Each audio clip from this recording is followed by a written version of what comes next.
Earlier this week, I had the opportunity to testify in front of the House Appropriations Subcommittee that handles Health and Human Services Appropriations. And I wanted to let the folks know over there how critically important it is to maintain funding to the National Institute of Health, because a lot of those grants and funding streams end up in our district at the Mayo Clinic and other fine institutions of medicine around the country. And they're working very hard to find therapies and cures for cancer and other types of disease and ailments to help us live longer lives, better lives, to literally save lives. And then some of those grants and monies are utilized in order to help educate young aspiring physicians and scientists. And this week, 3 of those folks from Mayo Clinic stopped by our office, and I took them along to the subcommittee to let them know how those investments are helping the American people. So with that, I hope you watch the video. We're going to continue to advocate for our views and values in the interest of the district. I'm Jim Hagedorn. Thanks for watching. Madam Chair, thank you for the opportunity. Ranking Member Cole, it's a pleasure to be here. Congressman Graves. I'm coming today just to talk briefly about funding for the NIH and also funding for some of our opportunities to maintain good help and work in our rural communities. And I happen to represent southern Minnesota, which is a great part of the country. And we have wonderful rural institutions of medicine across southern Minnesota, but none more outstanding than the one in Rochester, Minnesota, the Mayo Clinic, the preeminent institution of medicine in all the world. And it's quite the thing. Our town of Rochester, about 115,000 people, and every year, literally millions of people roll in there from all around the world. Kings, queens, presidents, diplomats, dictators even. Everybody wants to go there because it's some fine medical care. But Rochester and Mayo, they have 3 shields, they say at the Mayo Clinic. The one is medical care, outstanding. And then the other 2 that some people don't always realize is education and research.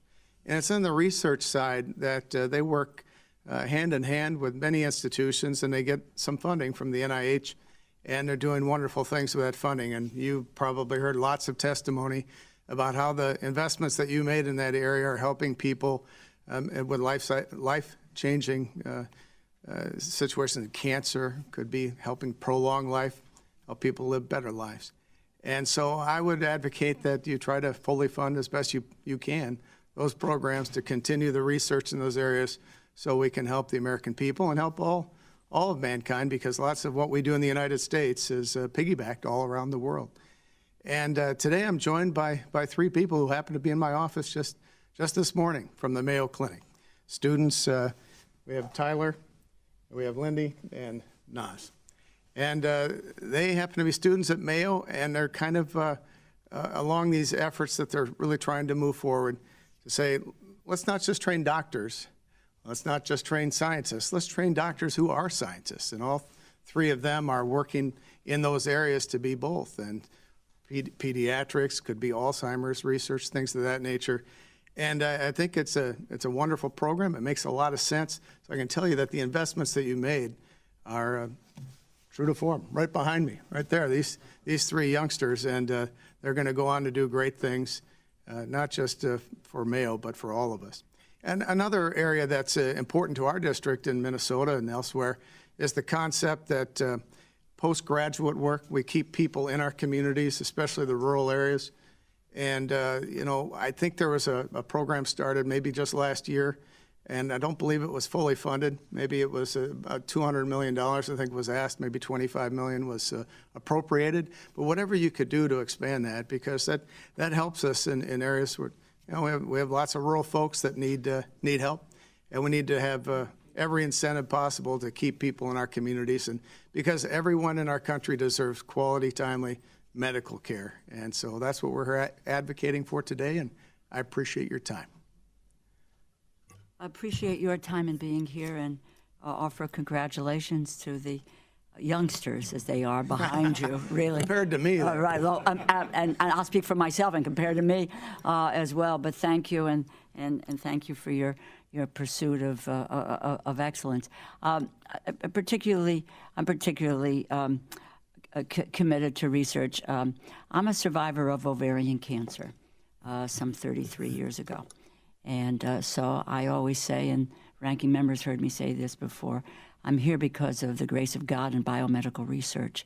So I appreciate all the great work that the NIH does. Like Mayo, I represent Yale University, which has has received many grants for discovery from the NIH, and in fact have made discoveries through that research. You'd be happy to know that in a bipartisan way over, I think, the last 4 years, that we have increased the NIH by about $9 billion. And there is bipartisan support for the NIH, and because it's that research, it's the discovery which allows us to save lives, and that's what we don't have any higher calling in this institution, any of us who hold these seats, than to be able to look at the ability to save lives. We also want to make sure that some of the other areas that were within our jurisdiction that have to do with health-related issues are being able to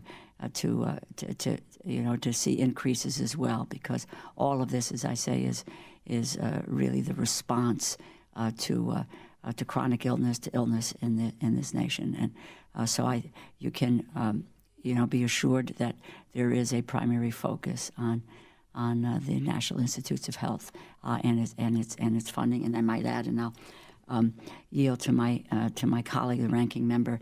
Thank you very much, Madam Chair.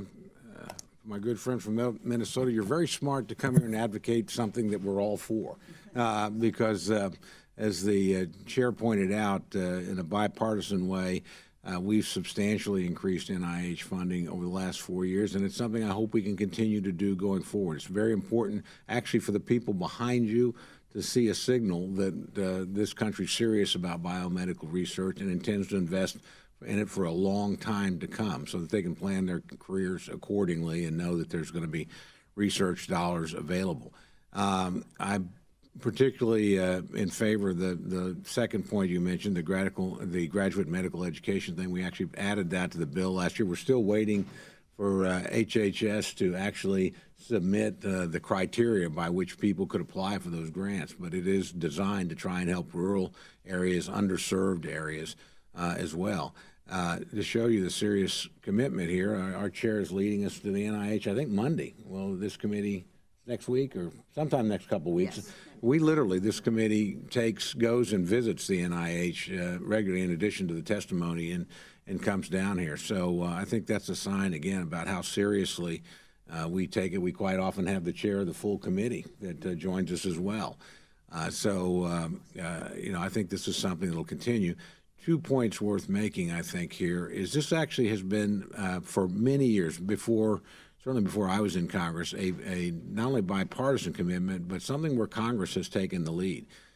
It was a Newt Gingrich Congress that doubled NIH funding in the late 90s. He set us on that path, and we continued it till 2003. And then for a dozen years, it set flat. We basically didn't add any money. 4 years ago, we decided that needed to change, and it's never met any resistance in Congress. And this committee has actually put more money in than either of the last two administrations have proposed on a yearly basis, because we think it's that important. And I think members of Congress maybe are a little bit closer to the people in this regard. I've had a lot of people appropriately worry about the amount of money that we spend in a variety of areas. Nobody has ever come to me and said, you're spending too much on biomedical research.